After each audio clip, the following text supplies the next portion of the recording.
What's up, guys? This is Network, and we're back with another video. And today we're talking about how to create primary trade lines for CPNs and personal credit. This video is educational purposes only. If you want to contact us, you can hit us in the link below. So what this video is going to be really talking about is basically adding primary trade lines and basically how people are getting approved for high-ticket items, luxury apartments, rentals, car loans, stuff like that on their credit profiles or their CP profiles.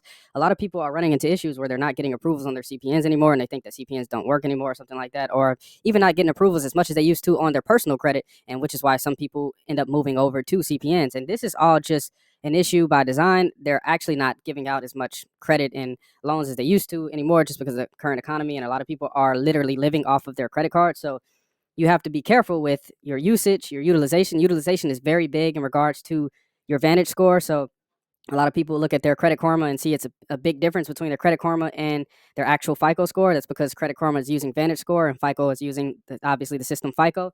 So we're going to talk about this stuff, but this is basically why a lot of people aren't getting approved for primary lines is because they don't have enough primary lines. So to fix that issue or to mitigate that issue, a lot of people are going to be moving towards this avenue of being able to create their own primary. So if you don't know how to do this, I'm going to talk about this process, and it's going to basically walk you through everything basic and the skeletal structure of how you would do this for yourself. So your ultimate guide in building a debt buying empire, introduction, the debt game plan. So welcome to the world of debt buying, where you can turn old accounts into profitable opportunities legally and ethically. So this is completely legal, guys. This guide will walk you through the process step by step so you can master the game and build a powerful business. So a lot of people are going to look at this as a business. Once they figure this stuff out and figure out how to get through the process, they're going to definitely want to make a business out of it, because once you figure out how to fix your own credit and add primaries to your own credit, it opens up a new world for you, and you realize that you can actually get approved for pretty much anything you want to get approved for that you can actually pay for. So this isn't to encourage people to get approved for things that they can't pay for, because the things that you're going to be able to get approved for, they will take it back if you don't pay for it. So guys, you need to be able to afford this after you do get approved. But once you get through the process of being able to start this debt buying situation and be able to get approvals, if you're smart enough to do that, you're going to be smart enough to pay your bills. So think of this like assembling a puzzle. Each piece connects to create the full picture. Get each piece right, and you'll unlock serious advantages in the financial world.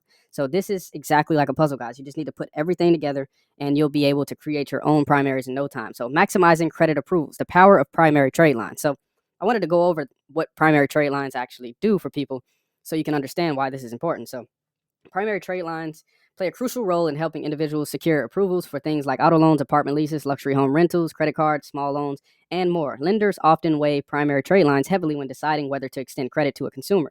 Therefore, it's beneficial for consumers to have as many primary trade lines as possible. However, the challenge is that many people struggle to get approved for these trade lines, often for the same reasons that they need them, such as already having a car loan or a credit card with high usage, a history of late payments, or maxed out existing credit.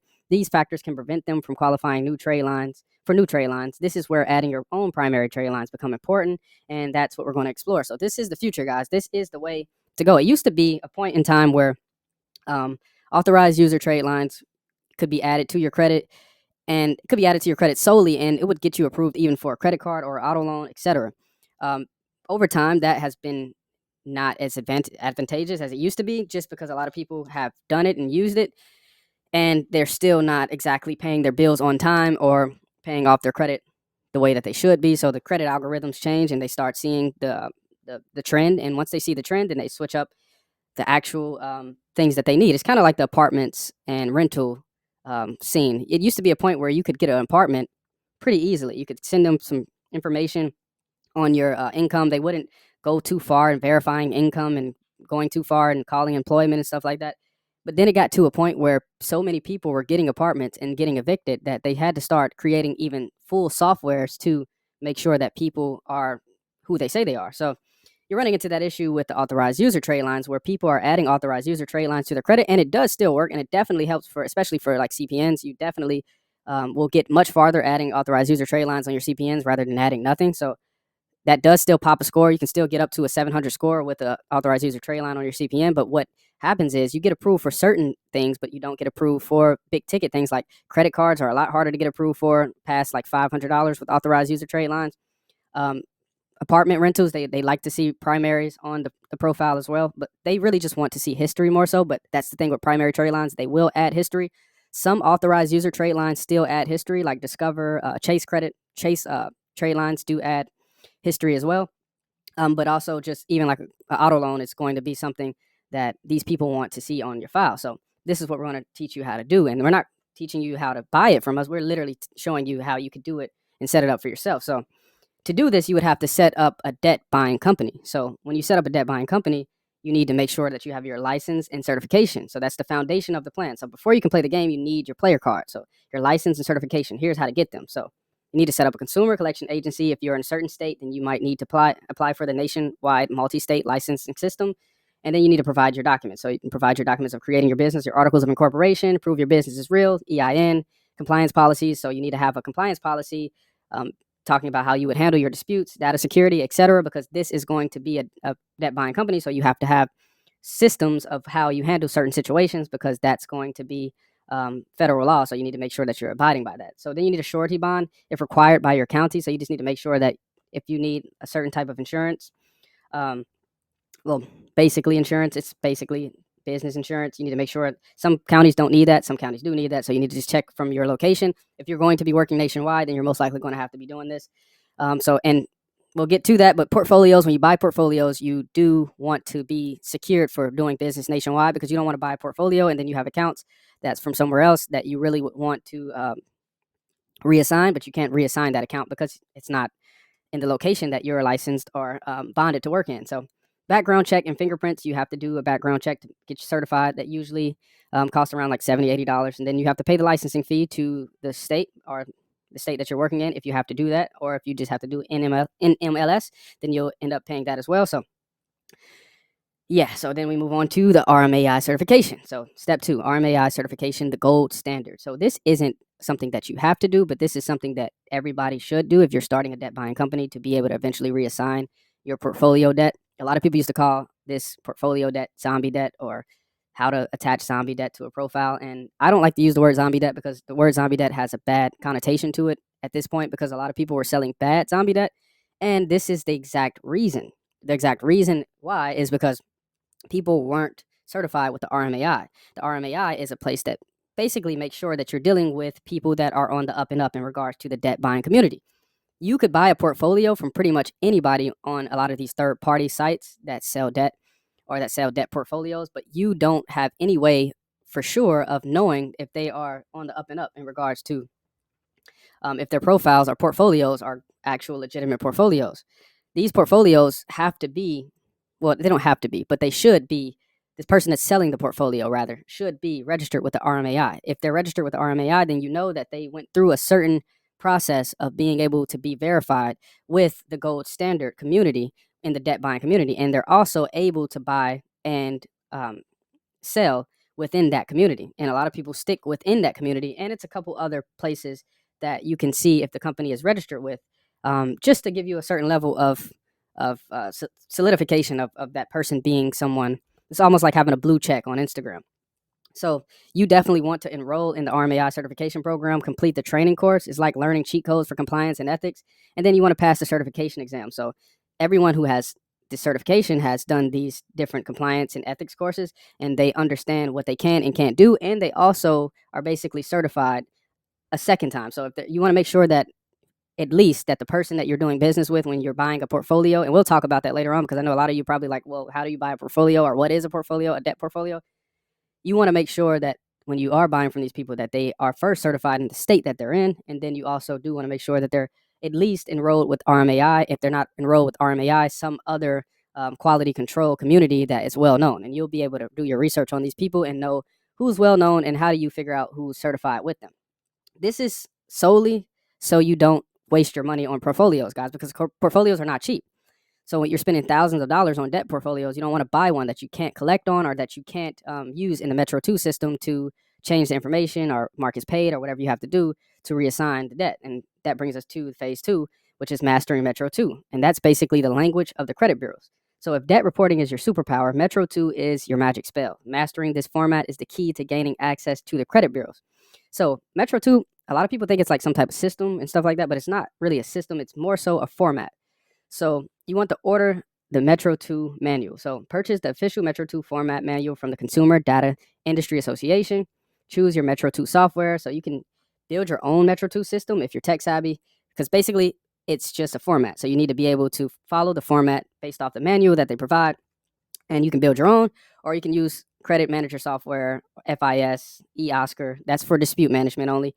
And you can use their formats, and they'll help you through that process of putting your files in the right place at the right time, so you can be able to change and manipulate information on your credit files when you get them. So step 3, prepare your sample Metro 2 file. So this is proof of skill to show credit bureaus that you can submit data properly. So this is going to be one of the big things right here, guys. You're going to have to prove to the data furnishers that you can put your information in properly, and you know exactly how to send them the information. So when you're doing your reassignment process, that you have that information reporting properly to the credit bureaus. So you want to include these key data points: account number, original creditor details, payment history, and date paid. And I'll go over all of this stuff in detail, guys. I have a full study guide that I'm going to have in the chat, so you can message me through Telegram or Discord.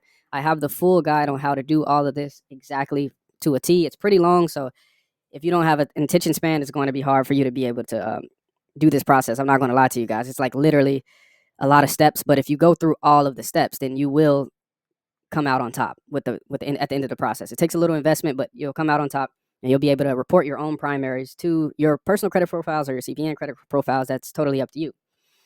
Phase 3, so becoming a data furnisher, so the big league. So to change credit files, you must become an official data furnisher. This is like getting your VIP pass to the credit bureaus, and this is basically like a backdoor. And it's been a long time that I've heard about backdoors. A lot of people used to say they had backdoors back in the day where they could get bills paid and get things, stuff like that done. But now this is a true backdoor. If you actually pay attention to this whole process, you actually do the steps, you have a true backdoor of reporting primary files to credit profiles along with history. So it's definitely worth it. So you have to prepare your application materials for step 1. So you want to gather all your documents, license. So you want to, if your state needs it, then you have to gather that. Metro 2 sample file, compliance policies, show how you handle your disputes, your data security policies, so show you can protect your consumer data, because you will be dealing with sensitive data. So you have to show the data furnisher community that you will, data furnishers like Equifax, TransUnion, and Experian, to be clear, you have to show them that you will protect that data, because that is consumer law. Prepare to explain your consumer consent process for reassigning debts as paid.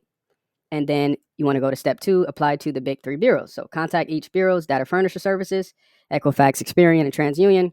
And then you want to pass the on-site inspection. So inspectors will check that your office space is secure, your data storage follows security standards, encryption, locked cabinets, etc. And then you want to move on to phase 4. So buying debt portfolios, the treasure hunt. So now comes the exciting part: finding and buying profitable debt portfolios. So a lot of people try to get into this world by just going straight to buying debt portfolios. But buying debt portfolios is like almost the last step. You want to make sure that you have everything checked off your list so you can properly buy a debt portfolio, so you don't lose money when you go to buy a debt portfolio. And also, you don't want to buy a debt portfolio before you actually know what to do with the actual debt when you have it. So step 1, find reliable debt sources. So top platforms include DebtX, Encore Capital Group, and Crown Asset Management. And I know some of you guys, if you ever had any collections or debt or something like that, you probably heard of these companies before. These are the top platforms, but a lot of these platforms are going to be hard pressed to do business with if you don't do the previous steps before. So don't think that you could just click on these sites and just do business with them in an easy, non-confrontational way if you don't do the other parts of the process. So step 2, verify before you buy. So for each portfolio, request a bill of sale, so proves the ownership, chain of title, shows debt's ownership history, and then account level documentation, ALD, detailed records on each account. And you'll need to be able to store these records as well. And then step 3, you want to avoid the red flags, obviously, if something doesn't look right. So accounts missing documentation is not a good sign. Debts past Florida's 4 to 5 year statute of limitations is usually not a good sign, but for us, you don't have to worry about that. Unless you're actually trying to collect on the debt, then that's different. But if you're trying to reassign the debt, then you won't have an issue with those older statute of limitations. And some states are even longer than that. So that's one that's in the air. Disputed or previously settled debts. So if something disputed or it's previously settled, you don't really want to mess with that. So phase 5, so reassigning paid off debts, the power move. So this is going to be the move that creates your primary trade lines and be able to boost your credit profile to the moon. So reassigning paid debts to consenting consumers is a strategic way to help consumers improve their credit and build positive business relationships. So step 1, draft a consumer consent agreement. So you want to make sure that you get the person that you're reassigning to's permission to reassign that credit to their profile. So create a form that explains the debt was previously resolved. The consumer voluntarily agrees to have the debt reported as paid. This could impact their credit positively or neutrally. Require their signature before moving forward, and you can use something like DocuSign or one of those services to be able to have this paperwork. So because you want to cover your company with stuff like this, you want to make sure that everything is covered, all your bases is covered, educational purposes only. Then step 2, report the paid debt in Metro 2 format. So use these labels: paid, settled, satisfied. So in this case, you would use paid and then include the original debt date to avoid re-aging the debt. And re-aging the debt is basically like making it like it's new. So you just want to make sure that you include the original date, which is cool because then you'll add history to the credit profile. So phase 6, managing disputes and compliance, the defense strategy. So staying compliant isn't just smart, it's mandatory. So step 1, build a strong dispute process. Use eOscar to manage disputes with credit bureaus so you don't have to handle that yourself. Respond to disputes within 30 days per FCRA rules. And then step 2, perform monthly audits. Review your credit reporting data to ensure accuracy. Maintain records of every reported entry and sign consumer consent forms. So you just want to keep all of this in mind, guys. I know it sounds like a lot, but once you start going over this over and over again, you'll start realizing that it's more so just a series of actions. And if you just take action every day, you'll be able to get this process done. And you'll be able to report your own primaries in no time. But also, guys, if you want to have somebody do this for you, we are going to be offering this service really soon, guys. We're actually going through our portfolios right now, sifting through everything we have, making sure that everything is going to report properly and as quickly as possible, because the issue isn't the fact that the information will report. Sometimes the issue is just making sure that this information reports quick enough to be able to make sure that everybody's happy and nobody's like on the line to trying to get approved for something really quick and then they can't. So we're trying to get this process down in regards to how quick we can get it done, but we should be ready to go really soon here, guys. So just make sure that you follow and subscribe to us, because we will be offering services like primary trade lines in regards to auto loans, primary trade lines on credit paid off credit accounts, and a lot more. So the auto loans are really good on the credit because they get you approved for a lot of stuff. Once you got those have those paid off auto loans on your credit file, they boost your credit file substantially. So I want you guys to definitely lock in with that. But I also love to talk to you guys about the processes that we go through when we create this stuff. I never just gatekeep the information. I try to give you as much of the information as possible in regards to what's happening, because this is the future. A lot of people think that CPNs are dead, our profiles are dead, our building credit is dead, but it's not dead. It's just things move on, things get a little bit more challenging, and the challenge is going to give you guys growth if you pay attention and you lock in and you try to put in the work. So success in the debt buying industry isn't about luck. It's about preparation, compliance, and strategy. So by following this plan, you'll build a profitable, compliant, and consumer-focused business that stands out in the financial world, guys. So study smart, build strong processes, and remember, every move you make is a step closer to mastering the debt game. So now go out there and make it happen, guys. And if you have any questions, we appreciate you watching. Just like, comment, and subscribe. You can click the link below to reach out to us or find more information about this workflow. Stay tuned for our upcoming services, like I said earlier, including offerings for auto loans, credit cards, and more. And we'll be able to attach those for you so you don't have to go through the process of starting your own company and building everything up and then trying to get approved and making sure that you have to get through all these background checks and all of these extra processes, certifications, and stuff like that. I know it's a lot of work. Some people don't have time to do that, and that's why we're going to be here making sure that we can get the service done for you guys. So make sure that you like, comment, and subscribe, and make sure that you click the link below and follow us on Discord and Telegram. And you have to make sure that you're locked into both, because one or the other may be gone one day. So you want to make sure that you're just locked into both. And we'll see you on the next video, guys.